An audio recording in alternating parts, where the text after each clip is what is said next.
was 39 years ago that the Portage Terriers laid claim to the franchise's only Centennial Cup. Assistant Captain George Miller looks back on the '73 season, starting with the team's legendary coach.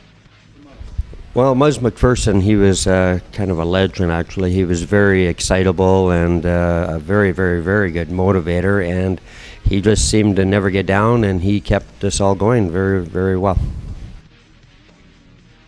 Well, it was quite interesting, to say the least, Jeff.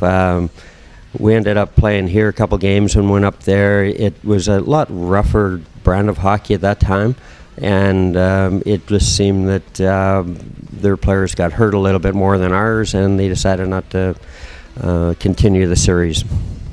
Well, actually, it was quite funny at the time. You know, when you look back 39 years later, you think, well, maybe it wasn't the right thing to do, or you know, to play that style or whatever, but that was the style of the day, and we just were actually quite relieved that they weren't coming back, and we looked forward to going to Penticton.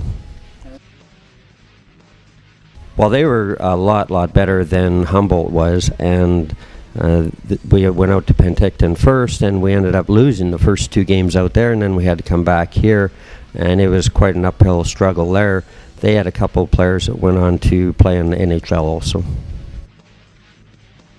Well, it was a complete unknown for us because we heard that Pembroke was pretty good. They're a big hockey team, and it was a little different then too because you had to play a best-of-7 series rather than the format now of a tournament.